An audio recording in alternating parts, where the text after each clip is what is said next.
বর্বর যুগের মানুষ মেয়ে সন্তান জন্ম নেওয়ার সুসংবাদ যখন দেয়া হতো, যাল্লা ওয়াজহুহু মুসওয়াদ্দান ওয়া হুয়া কাযীম,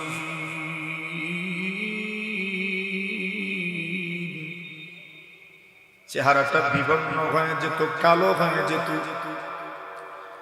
ইয়াতাওয়ারা মিনাল কওম, মানুষের থেকে শুধু আলাদা থাকতো, গোপন থাকার চেষ্টা করত। মিন সুই মা বুশিরা বিহি আয়ুমসিকুহু আলা হুন আম ইয়াদুসসুহু ফিত তুরাব।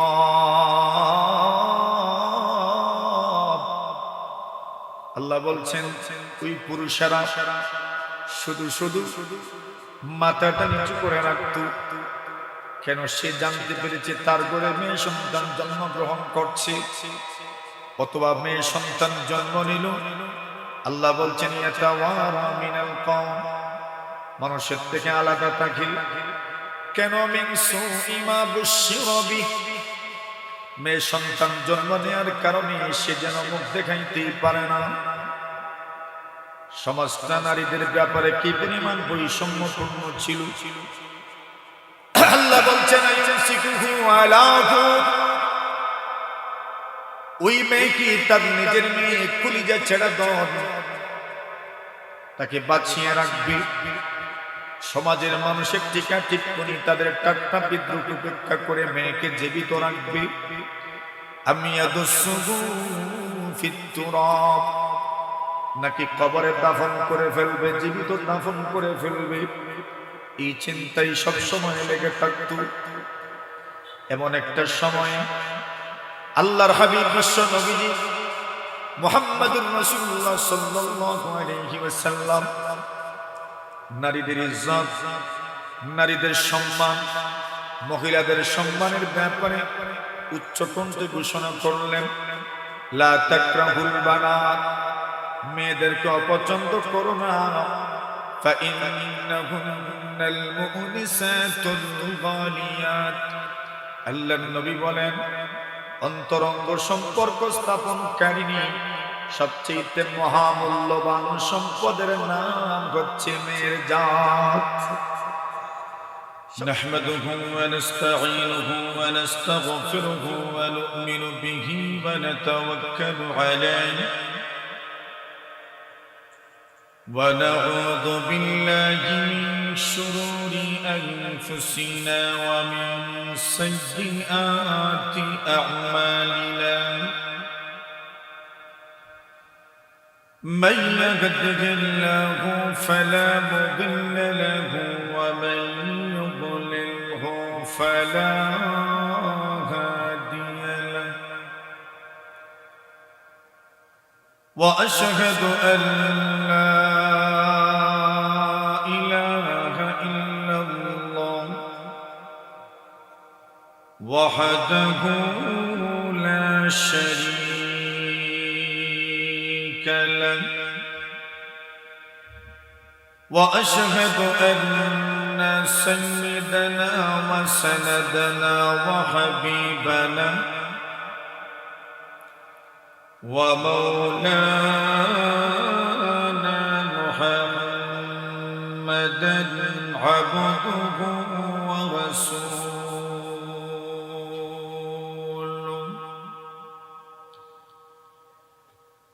الذي أرسله الله تعالى إلى كافة الناس بشيرا ونذيرا وداعيا إلى الله بإذنه وسراجا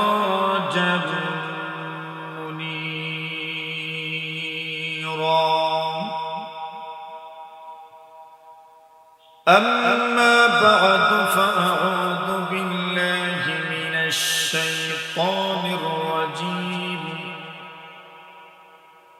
بسم الله الرحمن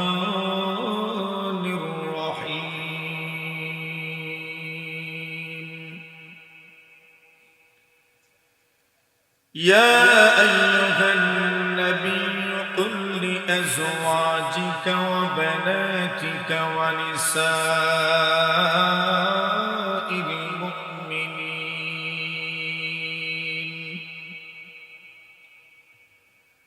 يدنين عليهن من جلابيبهن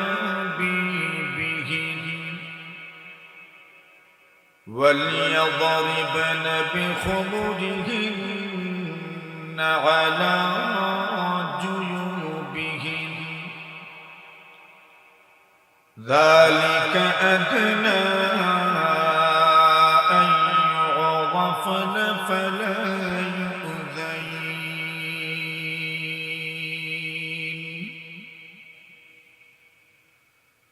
وعن أبي هريرة رضي الله تعالى عنه قال قال النبي صلى الله عليه وسلم صنفان من أهل النار لم أرهما قوم معهم سياط كأذناب البقر يضربون بها الناس ونساء كاسيات عاريات مميلات مائلات رؤوسهن كأسلمة البخت المائلة لا يدخلن الجنة ولا يجدن ريحها وإن ريحها ليوجد من مسيرة كذا وكذا أو كما قال عليه الصلاة والسلام. آمنت بالله صدق الله مولانا العظيم وصدق رسوله النبي الكريم ونحن على ذلك لمن الشاهدين والشاكرين والحمد لله رب العالمين. صلى الله على سيدنا ومولانا محمد وعلى آله وأصحابه وسلم. لا إله إلا الله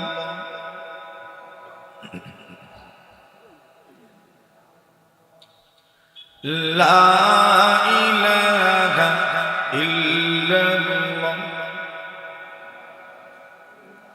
আমরা যুক্ত হয়ে গেলে ভালো না, সবাই একসাথে মিলে গেলে ভালো লাগে। একটু মেহেরবানি করবেন, সবাই একটু কষ্ট করে মিলে যায়। লা ইলাহা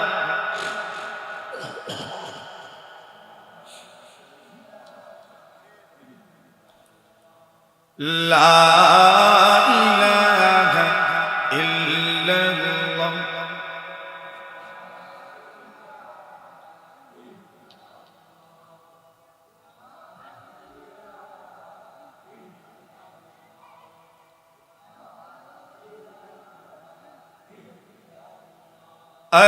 بهر کرم صدقہ حسین بن علی کا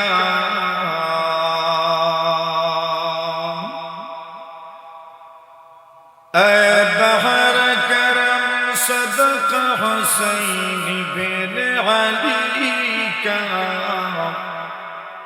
پیاسا ہو مجھے شربت دیدار پلا دو پیاسا ہو مجھے شربت دیدار پلا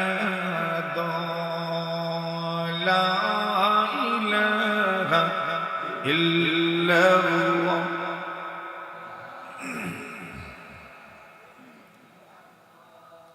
লা ইলাহা ইল্লাল্লাহ মুহাম্মাদুর রাসূলুল্লাহ।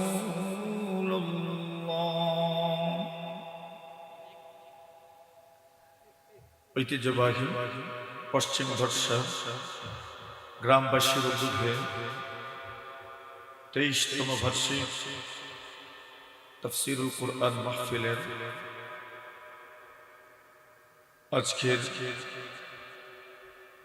গুরুত্বপূর্ণ অধিবেশনের সম্মানিত সভাপতি মুআজ্জাজ মুকাররম হযরত উলামায়ে কেরাম, মুরব্বিয়ান সাহেবান, যুবক ভাইয়েরা, পর্দার আড়ালে অবস্থানরত অত্যন্ত শ্রদ্ধেয় সম্মানিত মা ও বোন, আল্লাহ পাক রব্বুল আলামিনের অসংখ্য অগণিত শুকরিয়া আদায় করছি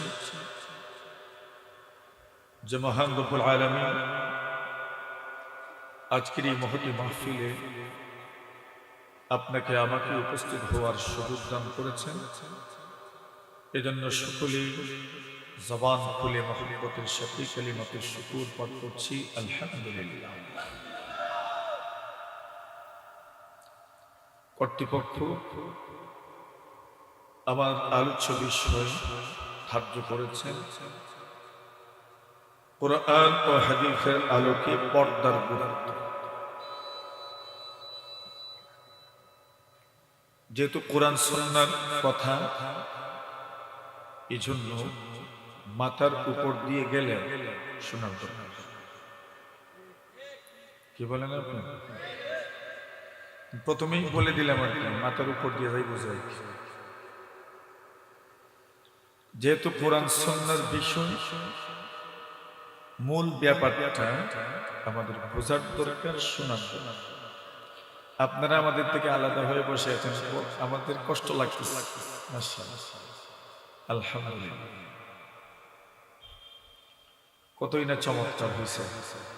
চলে আসে। পর্দা শরীয়তের অত্যন্ত গুরুত্বপূর্ণ একটি বিধান, কিন্তু আজকের এই সমাজ ব্যবস্থায় সবচেয়ে অবহেলিত এক ফরজ বিধান হচ্ছে পর্দা। অনেক মানুষ পর্দাকে প্রগতির অন্তরায় মনে করে,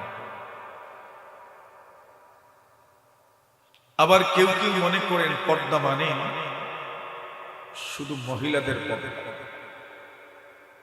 আমাদের পুরুষের তেমন একটা জিম্মাদারি নেই,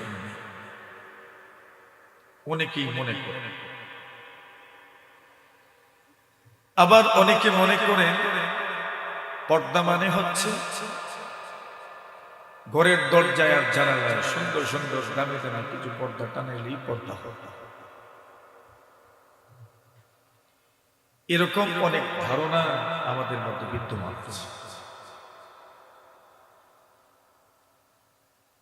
এই কথা সর্বজন বিদিত যে পর্দা আসলেই আমাদের মায়েদের বেশি করা দরকার।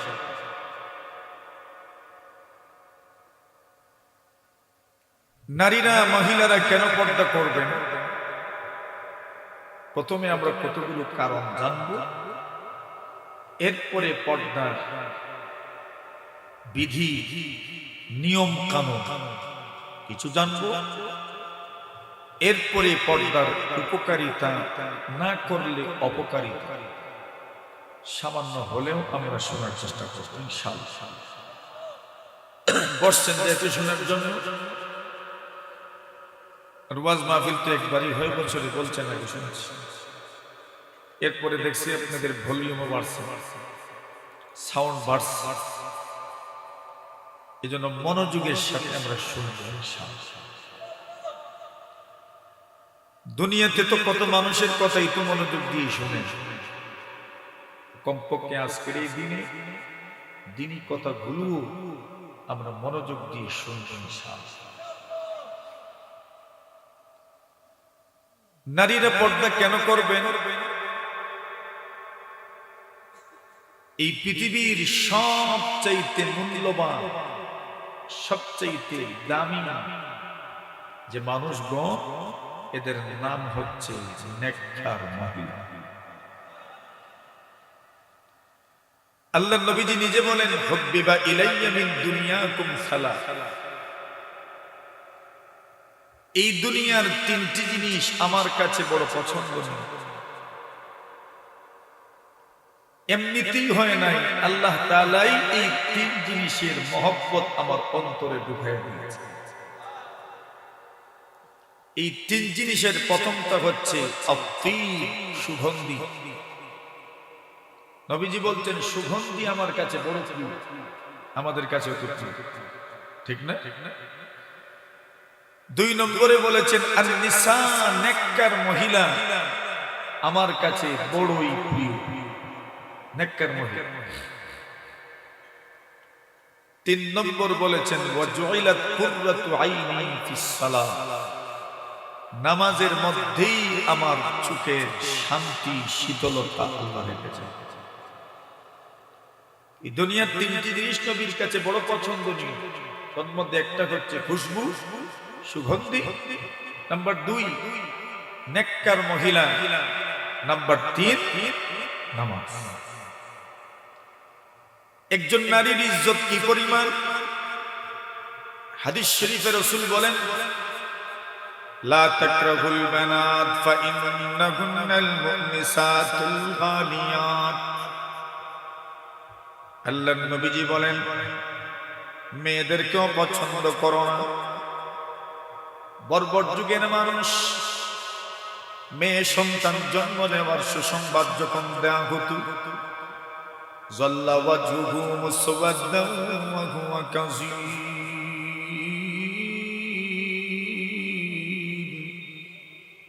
চেহারাটা বিবর্ণ হয়ে যেত, কালো হয়ে যেত। ইয়াতাওয়ারা মিনাল কওম, মানুষের থেকে শুধু আলাদা থাকতো, গোপন থাকার চেষ্টা করত। মিন সুই মা বুশিরা বিহি আয়ুমসিকুহু আলা হুন আম ইয়াদুসসুহু ফিত তুরাব। আল্লাহ বলছেন, ওই পুরুষেরা শুধু শুধু মাথাটা নিচু করে রাখত। কেন? সে জানতে পেরেছে তার ঘরে মেয়ে সন্তান জন্মগ্রহণ করছে, অথবা মেয়ে সন্তান জন্ম নিল। আল্লাহ বলছেন ইয়াতাওয়ারা মিনাল কওম, মানুষের থেকে আলাদা থাকে। কেন? মিন সুই মা বুশিরা বিহি, মেয়ে সন্তান জন্ম নেওয়ার কারণে সে যেন মুখ দেখাইতেই পারে না। সমাজটা নারীদের ব্যাপারে কি পরিমাণ বৈষম্যপূর্ণ ছিল। আল্লাহ বলছেন আয়ুমসিকুহু আলা হুন, ওই মেয়ে কি তার নিজের মেয়ে কলিজা ছেড়ে দেন, তাকে বাঁচিয়ে রাখবে। সমাজের মানুষের টিকা টিপ্পনি, তাদের ঠাট্টা বিদ্রুপ উপেক্ষা করে মেয়েকে জীবিত রাখবে। আমি ইয়াদুসসুহু ফিত তুরাব, নাকি কবরে দাফন করে ফেলবে, জীবিত দাফন করে ফেলবে। এই চিন্তাই সব সময় লেগে থাকত। এমন একটা সময় আল্লাহর হাবিব বিশ্ব নবীজি মুহাম্মদুর রাসূলুল্লাহ সাল্লাল্লাহু আলাইহি ওয়াসাল্লাম নারীদের ইজ্জত, নারীদের সম্মান, মহিলাদের সম্মানের ব্যাপারে উচ্চ কণ্ঠে ঘোষণা করলেন, লা তাকরাহুল বানাত, মেয়েদেরকে অপছন্দ করো না। ফাইন্নাহুন্নাল মুনিসাতুল গালিয়াত। আল্লাহর নবী বলেন, অন্তরঙ্গ সম্পর্ক স্থাপনকারিণী সবচেয়ে মহামূল্যবান সম্পদের নাম হচ্ছে মেয়ের জাত। সবচেয়ে মূল্যবান। আল্লাহর হাবিব বলেন, মান কানাত ইনদাহু উনসা ফালাম ইউইদহা ওয়ালাম ইউহিনহা ওয়ালাম ইউতির ওয়ালাদাহু যুকুর আলাইহা আদখালাহুল্লাহুল জান্নাহ আল্লাহর নবী বলেন, কোন মানুষের যদি একটা মেয়ে জন্মগ্রহণ করে ফালাম ইদহা, বর্বর যোগের মানুষের পদাঙ্ক অনুসরণ করে সে তার মেয়েকে জীবন্ত দাফন করল না, ওয়ালাম ইউহিনহা, তাকে লাঞ্ছিত করল না, বঞ্চিত করল না, অপদস্থ করল না, কোনোভাবেই তার ইনসাল্ট করল না, ওয়ালাম ইউথির ওয়ালাদাহু যুকুর আলাইহা, নবী বলছেন তার ছেলেদেরকে মেয়ের উপর প্রাধান্য দিল না। নবী বলছেন একজন মেয়ের সাথে এই পরিমাণ বিহেভ আর আচরণ করার কারণে আল্লাহ আপনার জন্য তার জান্নাতের দরজা খুলে দিবেন। এতটুকু সুন্দর আচরণ। আল্লাহর হাবিব বলেন আদ-দুনিয়া কুল্লুহা মাতা, নবীজি বলেন পুরোটা দুনিয়াই সম্পদ, মানুষের উপকৃত হওয়ার বস্তুতে ভরপুর আল্লাহর জমিন। নবীজি বলছেন ওয়া খায়রু মাতা'আদ দুনিয়া আল মারআতুস সালিহা, আল্লাহর নবী বলেন এই পৃথিবীর সর্বোৎকৃষ্ট সম্পদের নাম হচ্ছে পুণ্যবতী মহিলা। নবীজি বলছেন পুরোটা দুনিয়াই সম্পদ, আর এই দুনিয়ার সর্বোৎকৃষ্ট সম্পদের নাম হচ্ছে নেককার। আর এক হাদিসে রাসূলুল্লাহ সাল্লাল্লাহু আলাইহি ওয়াসাল্লাম বলেন আরবাউন মিনাস সাআদা, নবী বলছেন চারটা জিনিস মানুষের সৌভাগ্যের লক্ষণ। এক নম্বর আল মাকানুল ওয়াসি', প্রশস্ত ঘর যদি কারো মালিকানায় চলে আসে, নবীজি বলছেন সৌভাগ্যের লক্ষণ। একটা প্রশস্ত ঘর যদি আপনার হয় আপনি ভাগ্যবান। দুই নম্বর বলছেন আল মারকাবুল গানি, একটা উন্নত মানের বাহন, আরামদায়ক মোটরসাইকেল বা বাইকই হোক অসুবিধা কি, অথবা বাইসাইকেল হোক, যাই আছে আরামদায়ক, কষ্টদায়ক নয়। নবী বলছেন আরামদায়ক বাহনের মালিক হতে পারা সৌভাগ্যের লক্ষণ। তিন নম্বর বলেন আল জারুস সালেহ, নেককার প্রতিবেশী পেয়ে যাওয়া সৌভাগ্যবান, ঠিক না? প্রতিবেশী যদি ভালো না হয় কি হয়? বুঝুন তো, আল্লাহর নবী বলেন আল জারুস সালেহ, নেককার প্রতিবেশী সৌভাগ্যের লক্ষণ। আর 4 নম্বরে বলেন আয-যাওজাতুস সালিহা, নেককার স্বরাষ্ট্রমন্ত্রী। নেককার চিনুননি কে?